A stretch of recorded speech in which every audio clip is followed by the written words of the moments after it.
한 노년의 남성분이 이 명언을 가지고 자신의 삶을 해석하는 이야기를 들은 적이 있습니다. 자신은 태어나서 어린 시절에 너무나도 가난한 집안에서 자랐다고 합니다. 자신이 원하는 것을 가져본 적이 없다고 합니다. 노년에 이르렀지만 지금도 어린 시절에 태권도를 그렇게 배워보고 싶었는데 감히 돈 드는 그런 종목을 배울 수 없어서 그렇게 지금도 한이 된다는 그런 이야기를 이야기했습니다. 우리가 무엇인가를 갖지 못하는 것, 원하는 것을 갖지 못하는 것, 그것은 비극입니다. 우리에게 결핍으로 남아있게 되는 것이죠. 또 한 가지 비극, 여러분 공감되십니까? 원하는 것을 갖게 되는 것, 그것이 또 하나의 비극입니다. 왜 그것이 비극입니까? 그 이유는 우리가 그토록 원하는 것을 갖는 순간 우리의 기대와는 다르게 우리 안에 허무감이 밀려오기 때문입니다. 그 노년에 이른 사람이 이 이야기를 동시에 자신의 삶에 자신의 이야기라고 고백하면서 말합니다. 50대 중반이 되어서 자신이 원했던 물질적인 풍요로움을 이루어냈다고 합니다.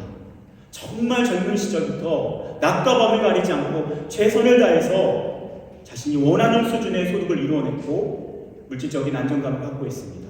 그런데 그러면 자신의 삶에 행복감이 밀려올 줄 알았는데 그때 허무감이 밀려왔다는 것입니다. 그래서 인생에는요, 우리가 원하는 것을 갖지 못하는 것도 비극이지만 우리가 원하는 것을 갖는 것도 비극이 된다는 것입니다. 근데 원하는 것을 갖게 되는 것이 또다시 우리에게 비극이 되는 이유가 있습니다. 그 이유는 우리가 원하는 것을 갖는 순간, 우리가 목표로 하는 것을 이루는 순간 우리에게 치명적인 유혹이 찾아오기 때문입니다. 그것은 바로 교만이라고 하는 유혹입니다. 오늘 말씀에 등장하는 다윗은요, 바로 그 비극을 경험하고 있습니다.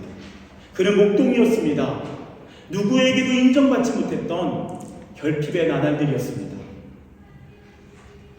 그는 골리앗을 물리치는 기적을 통해서 인정받는 장군이 되었습니다.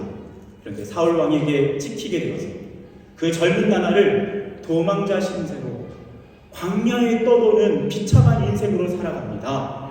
하나님의 은혜로 하나님 그의 인생을 역전시키셨고 그를 왕으로 세우셨었고 왕으로 세우셨을 뿐만 아니라 그가 가는 곳마다 승리를 거두게 하셨습니다. 그가 가는 곳마다 영광을 얻게 하셨습니다. 이제는 그 모든 주변 강대국들이 자신에게 조공을 바치게 됩니다. 이스라엘의 전성기가 찾아옵니다. 인생의 전성기가 찾아옵니다. 그런데 그는 바로 그 인생의 절정의 순간, 그가 원하는 것을 모두 가지게 되는 그 순간 교만이라고 하는 유혹에 넘어가 버립니다. 여러분, 오늘 우리가 읽은 역대상 21장은요 다윗의 인구조사라고 하는 죄에 대한 내용들이 등장합니다. 여러분, 다윗은요 그렇게 모든 것을 갖는 순간, 그래서 이스라엘이 어마어마한 능력을 갖추고 힘을 갖게 되는 순간 그는 인구조사를 펼칩니다. 그리고 그것이 하나님 앞에 너무나도 심각한 죄악으로서 하나님께서 그를 심판하시게 됩니다. 여러분, 우리는 좀 당황스럽습니다. 성경을 잘 아시는 분들은 이 인구조사는 이미 민수기에 2차례나 걸쳐서 하나님이 명령하셔서 이스라엘 백성들을 향해서 시행했던 것입니다. 근데 그때는 괜찮고 왜 지금은 안 되는가? 그때는 하나님이 그렇게 하라고 하셨고 왜 지금은 그렇게 했다고 심판하시는가? 그 이유는 인구조사의 동기가 달랐기 때문입니다. 그때는 하나님의 백성들의 상황을 파악해서 약속의 땅을 향해 가기 위한 인구조사였습니다. 하나님의 뜻을 이루기 위한 인구조사였습니다. 지금 다윗의 인구조사는 자신이 얼마나 대단한 사람인지, 자신이 가지고 있는 힘과 권력과 능력을 자랑하기 위한 인구조사였습니다. 그것은 교만의 증거였습니다. 이 다윗의 교만을 충동한 존재는 사탄이라고 등장합니다. 사탄은 이 다윗의 마음을 충동시켜서 인구조사를 조사를 하게 합니다. 그의 마음을 교만하게 만들고 자기 자랑에 빠지게 만들어서 인구 조사를 하게 해서 그를 비극으로 빠뜨리게 되는 것입니다. 여러분, 교만은요, 이 교만이라고 하는 것이 우리의 마음에 자리 잡는 순간, 그리고 자기 자랑이라고 하는 것이 우리의 삶에 자리 잡는 순간 인간의 비극은 시작됩니다. 잠언 16장 18절에 이런 말씀이 있습니다. 교만은 패망의 선봉이요 거만한 마음은 넘어짐의 앞잡이요. 예레미야 9장 23절 지혜로운 자는 자기 지혜를 자랑하지 말고 강한 자는 자기 힘을 자랑하지 말며 부자는 자기의 부요함을 자랑하지 말아라. 교만, 자기 자랑은 하나님이 분명히 금하십니다. 그것이 우리의 인생의 비극이 되기 때문입니다. 프랑스 사상사 몽테뉴는 이런 이야기를 했습니다. 너가 그토록 자랑스러워하는 것이 마침내 너를 파멸로 이끌 것이다. 우리 안에 있는 교만, 그래서 자기 자랑으로 삼고 있는 그것이 우리를 파멸로, 비극으로 이끈다는 것입니다. 오늘 우리가 읽은 이 말씀의 다윗이 바로 그 대표주자입니다. 그는 너무나도 하나님 앞에서 진실되게 살아왔던 인생이었습니다. 그런데 그의 마음에 교만이 자리 잡는 순간, 자기 자랑이라고 하는 함정에 빠지는 순간, 인구조사를 통해서 자신의 영광을 드러내려는 순간, 그래서 이제는 하나님이 나의 힘이 아니라 내게 주어진 힘, 권력, 나에게 많은 이런 군사력이 나의 힘이라고 자랑하는 순간 하나님이 그를 꺾어버리십니다. 여러분, 이 교만의 뿌리가 무엇인지를 우리가 자세히 보게 되면요, 그 교만의 뿌리는 하나님을 인정하지 않는 것입니다. 하나님이 나를 세우셨고 하나님이 나를 인도하셨고 하나님이 나의 삶을 하나님의 선물로 채우신 것이 아니라 내가 모든 것을 이뤄냈다라고 스스로에게 모든 영광을 돌리는 것, 하나님을 인정하지 않고 자신을 인정하는 것, 그것이 교만이라는 것이죠. 미국 코넬 대학교의 김원철 교수님이라는 분이 계십니다. 이 김원철 교수님은요, 그가 이런 이야기를 합니다. 실제적인 데이터 연구를 이렇게 해보니까요, 우리 인생의 성취의 80%가요 그냥 운이라고 이야기합니다. 그냥 주어진 것이라는 것이죠.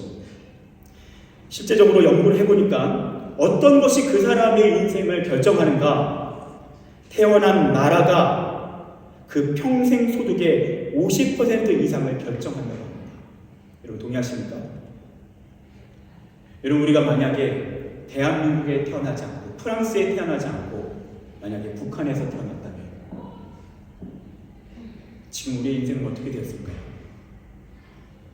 우리가 지금 이 환경에서 태어나지 않고 이런 좋은 나라에서 태어나지 않고 지금도 내전으로 얼룩진 시대 속에서 태어났다면 우리는 지금 어디에서 무엇을 하고 있을까요? 50% 이상을 태어난 나라가 결정합니다. 그리고 부모가 물려준 DNA를 확인해 보니까 그것이 30% 이상 우리의 인생을 결정합니다. 부모님께 어떤 DNA를 물려받았는가, 부모님께 어떤 환경을 물려받았는가, 그것이 우리 인생의 30% 이상을 결정합니다. 여러분, 만약에 우리가요, 극단적으로요, 200년 전 흑인 노예의 자녀로 태어났다면 우리는 지금 어떻게 살고 있을까요? 우리의 대단한 능력으로, 우리의 노력으로 우리가 지금같이 이러한 풍요로움을 누릴 수 있을까요? 그리고 나머지 자라난 환경, 그것이 10%를 결정합니다. 그래서 그는 이렇게 말합니다. 자신에 대해서 이렇게 얘기합니다. 제가 대한민국에 태어나지 않았고 부모님이 공부할 수 있는 유전자를 주지 않으셨고 어릴 적 충분히 공부할 수 있는 환경이 주어지지 않았다면 이 자리에 절대 올 수 없었을 것입니다. 여기에 내가 이룬 것은 없습니다. 따지고 보면 우리가 노력이라고 하는 것, 집중할 수 있는 힘조차 유전과 양육 환경에서 나옵니다. 순수한 내 능력과 노력은 거의 제로에 가깝습니다.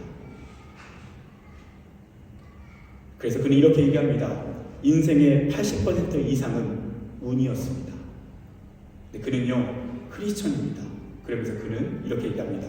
저의 신앙으로 고백하자면 그 모든 것은 은혜였습니다. 모든 것은 은혜였습니다.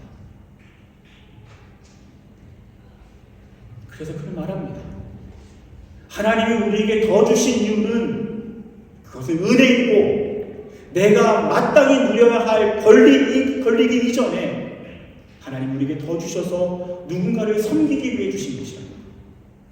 함께 나누며 더불어 하나님이 기뻐하시는 세상으로 살아가는 것, 그것이 우리에게 주어진 책임이고 사명이라는 것입니다. 여러분, 진정한 겸손은 어디서부터 시작됩니까? 내게 주어진 모든 것이 하나님의 선물임을 인정하는 것부터 시작되는 줄 믿습니다. 모든 것이 하나님의 은혜입니다. 하나님이 하셨습니다. 물론 제가 한 것도 있지만 그것을 할 수 있도록 한 것도 돌이켜보면 하나님의 은혜입니다. 그래서 겸손은 하나님을 인정하는 것으로부터 시작되는 것입니다. 교만은 하나님을 인정하지 않고 내가 한 것으로, 하나님이 주신 선물을 내가 다 만들어 놓은 것으로 왜곡시키고 착각하는 순간 우리 안에 교만이 시작되는 것입니다. 다윗이 그것을 망각한 것입니다. 다윗이 왕이 되었습니다. 그는 어마어마한 성공을 거뒀습니다. 여러분, 성경을 읽어보십시오. 그 다윗의 삶을 이끌어오신 분은 누구이십니까? 목동을 주목하셔서 그를 구별해내신 분은 누구십니까?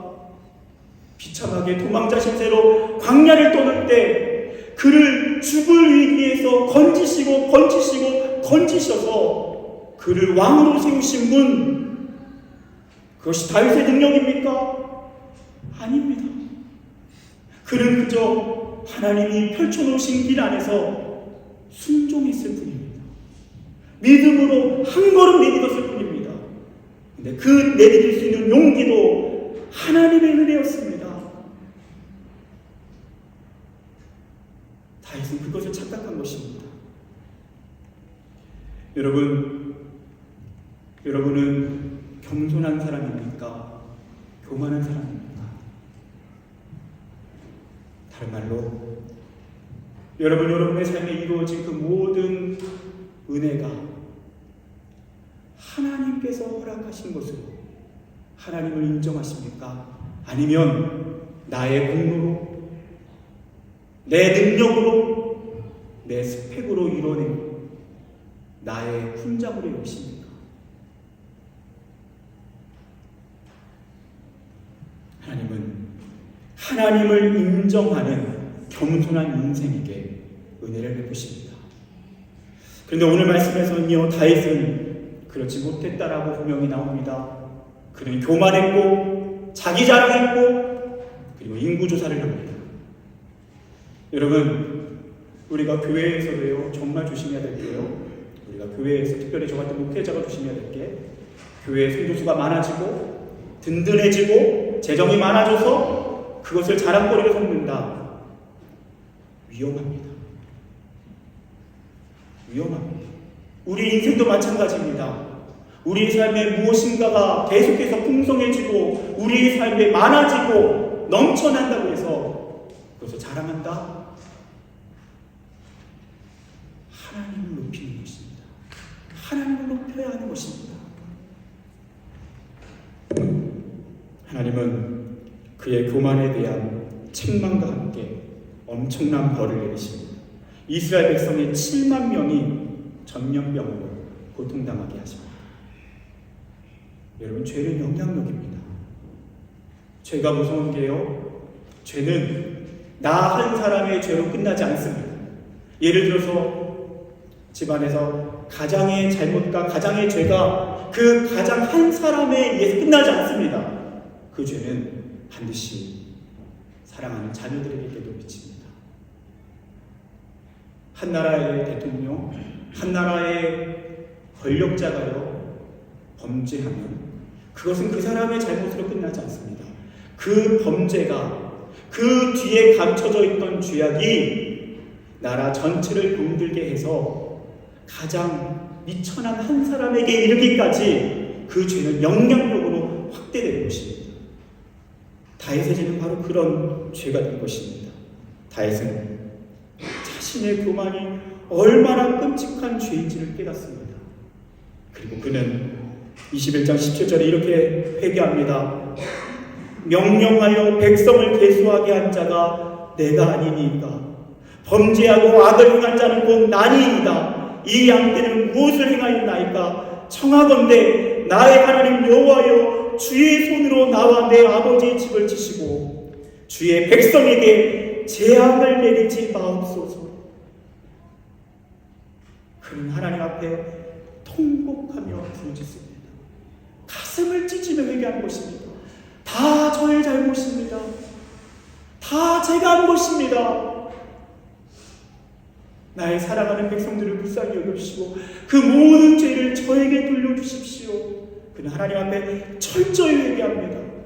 여러분, 진정한 회개의 특징은 무엇입니까? 핑계대지 않습니다. 변명하지 않습니다. 책임 전가하지 않습니다. 하나님 앞에서 오로지 나의 죄악을 인정하며 회개하는 것입니다. 그가 철저히 회개할 때 하나님은 그에게 명령하십니다. 여부스 사람 오른난의 타작마당으로 가서 거기에서 여호와를 향한 제단을 쌓고 하나님께 제사를 드리라는 것입니다. 다윗은 오르난에게 그 600세겔을 지불해서 오르난의 그 타작마당을 구입해버립니다. 그는 회개를 위해 자신의 모든 것을 아낌없이 헌신하며 그의 회개의 진정성으로 하나님 앞에 반응하는 것입니다. 그리고 그가 그 안에서 번제와 화목제를 드릴 때 하나님은 그 오르난의 타작마당에서 드리는 그 제사의 자리에 하늘에 불을 내리신 줄 믿습니다. 하나님 불을 내리셔서 그의 모든 재물을 태우십니다. 그것은 곧 그 안에 있는 모든 교만과 더러움을 태우시는 것입니다. 여러분, 타작마당은 어떤 곳입니까? 타작마당은 키질을 합니다. 그래서 어떻게 합니까? 알곡과 가라지를 구별해냅니다. 가라지를 불에 다 태워버리고요, 알곡만 남겨놓는 것이 타작마당입니다. 오르난이 타작마당, 하나님은 타작마당에서 무엇을 하십니까? 다윗 안에 있는 쭉정이를 태워버리시는 것입니다. 그 안에 알곡만 남기십니다. 그 알곡은 무엇입니까? 하나님을 인정하는 마음인 줄 믿습니다.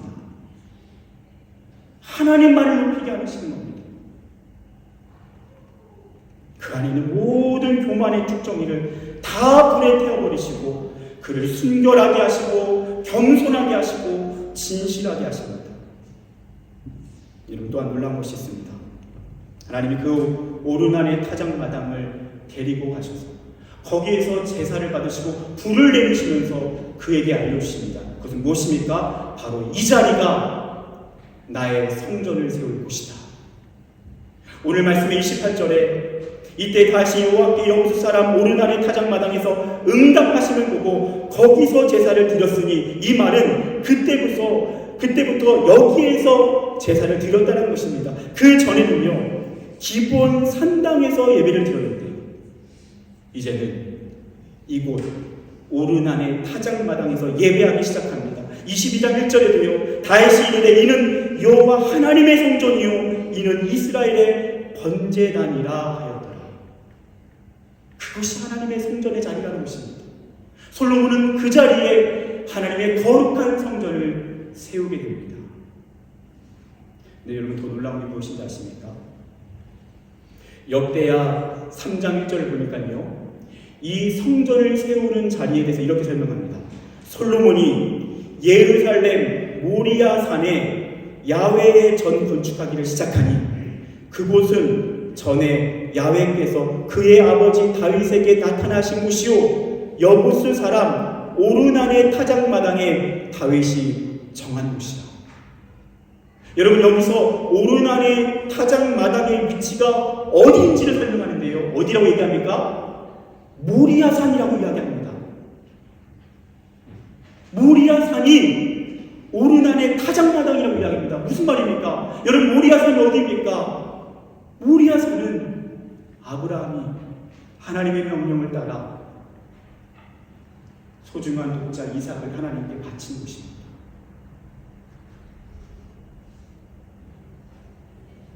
하나님은 아브라함의 사랑의 헌신이 가득한 그 자리로 다윗을 인도하십니다. 그리고 거기서 제사하게 하십니다. 무슨 의미입니까? 다윗의 회개를 하나님이 그렇게 기쁘게 받으셨다는 것입니다. 마치 아브라함이 이삭을 하나님께 드렸던 것처럼 하나님이 다윗의 온전한 회개를 온전한 기쁨으로 받으셨다는 것입니다. 여러분, 더 놀라운 건 무엇인지 아십니까? 여러분, 여기서 모리아산이라고 하는 것은 예루살렘의 모든 산들을 의미합니다. 언덕들을 다 포함해서 모리아산이라고 이야기합니다. 그 언덕 중에 한 곳이 오르난의 타작마당이었습니다. 그리고 그 모리아산의 한 언덕이 어디였는지 아십니까? 그것은 바로 골고다입니다. 골고다는 어디입니까?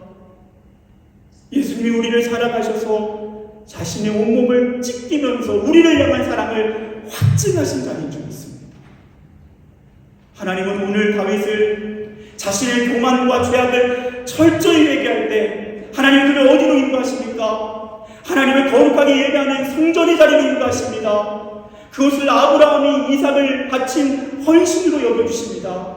그리고 그의 회개가 갈보리 그 언덕에서 다 용서되고 그의 모든 죄가 깨끗게 되었다. 하나님 그렇게 약속해 주신 것입니다. 사랑하는 여러분, 기억하십시오. 우리의 죄는 우리에게 비극입니다. 하지만 그 죄를 가지고 그리스도께로 나가면, 그리고 그 죄를 회개하면 하나님은 그 죄를 은혜로 바꿔주신 줄 믿습니다. 우리의 교만을 가지고 그것으로 우리 인생이 비극으로 끝나는 것이 아니라 그 교만을 깨닫고 하나님 앞에 통곡하며 회개할 때에, 그리고 다시 하나님을 철저히 인정할 때에 하나님 우리의 실패를 영광으로 바꿔주신 줄 믿습니다. 여러분, 그래서 로마서 5장 20절이 이렇게 말합니다. 죄가 더한 곳에 은혜가 더욱 넘쳤나니. 우리의 죄도 그것을 가지고 그리스도께로 가지고 나아가면, 회개하면 하나님이 은혜가 넘쳐나는 것을 바꿔주십니다.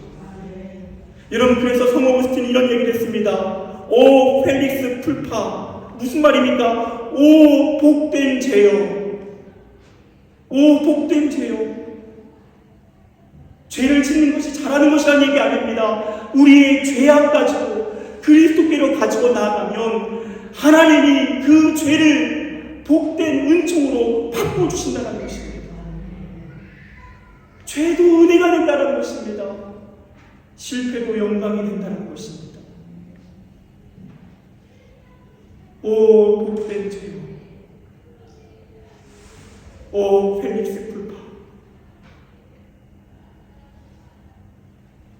여러분, 이것이 오늘 이 자리에 하나님을 인정하고자 자신의 교만을 철저히 깨뜨리고 하나님을 인정하기로 회개하는 인생에게 주시는 놀라운 약속입니다. 전 여러분에게 한 믿음의 사람을 소개해드리고 싶습니다.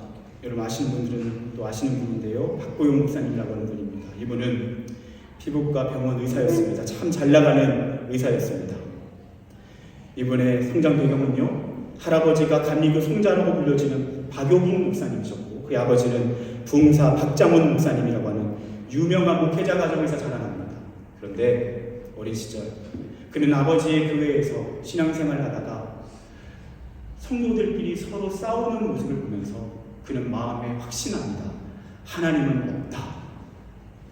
하나님은 없다. 이 교회의 현실을 보니까 하나님은 없어. 지금은 내가 어쩔 수 없이 부모님을 따라서 교회에 다녀주지만 나는 대학을 가는 순간 교회를 떠날 거야. 하나님은 없기 때문에. 그리고 그는 당당하게 의과대학에 합격하고 피부과 의사로서 승승장구합니다. 결혼을 합니다. 한 정치가의 자녀를 만나 어느 날 어디 가서 땅을 사라는 이야기를 듣습니다. 땅을 샀더니 그 땅이 20배가 오릅니다. 또 무엇을 사라고 하니까 또 샀더니 거기가 막 수십 배로 오릅니다. 그러면서 어마어마한 부유함을 얻게 됩니다. 젊은 날 세속의 달콤함을 취하여서 술과 향연의 나날을 보냅니다. 세상에 부러울 것이 하나도 없습니다. 이제는 그 진절머리 나는 예수 믿으라는 소리도 안 들어도 됩니다. 아무 어려움 없이 살아가던 그 인생 가운데 어려움이 찾아옵니다. 30대 후반에 사랑하는 아내와 이혼을 경험하게 됩니다. 그리고 얼마 지나지 않아 심장마비의 고통이 찾아오기 시작합니다.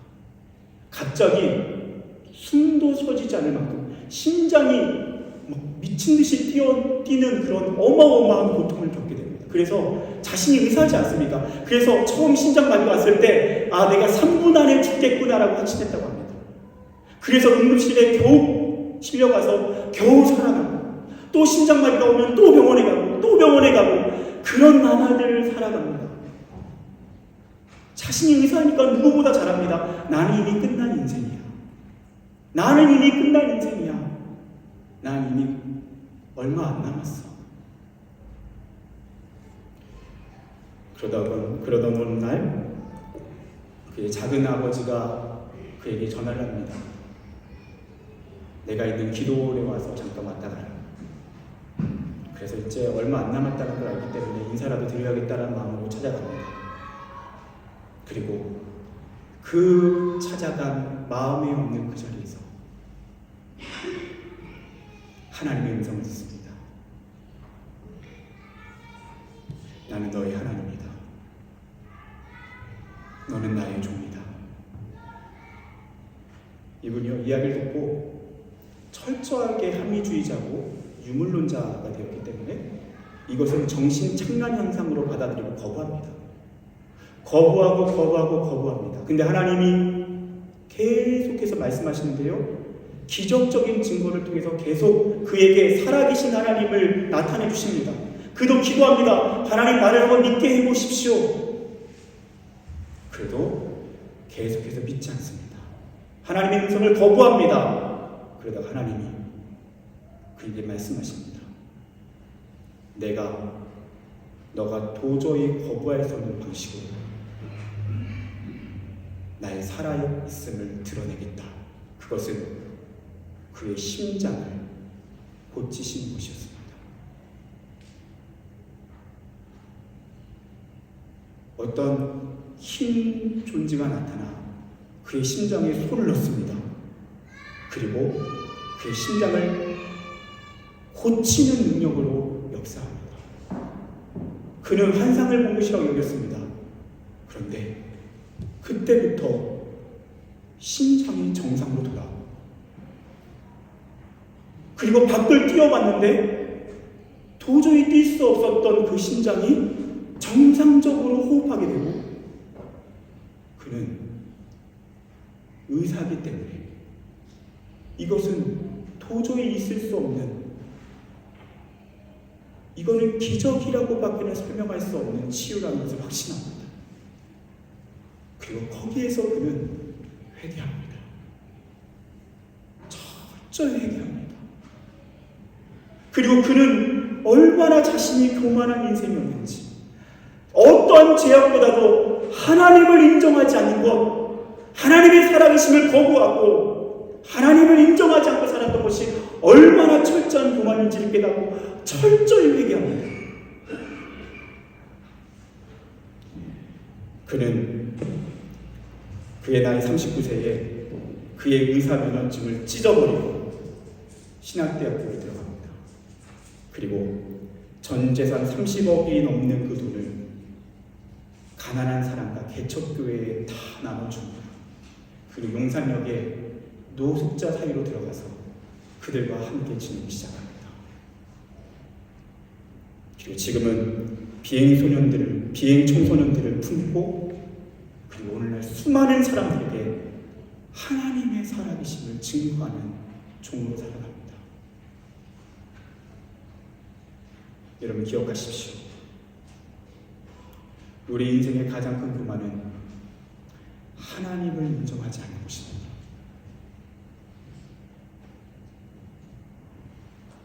하나님의 하나님 되심을 인정하지 않는 것, 하나님을 높이고 하나님과 함께 살지 않는 것. 근데 만약 여러분 오늘 이 자리에서 하나님 앞에 나의 죄를 깨닫고 나의 교만을 깨닫고 나의 어리석음을 깨닫고 우리의 죄를 회개한다면, 우리의 교만을 회개한다면 하나님은 그 죄를 은혜로 바꿔주실 것입니다. 우리 안에 있는 그 실패를 영광으로 바꿔주실 것입니다. 머뭇거리지 않고 예수 그리스도 골고다 십자가로 나아가는 저와 여러분 되시기를 축복합니다. 기도하겠습니다.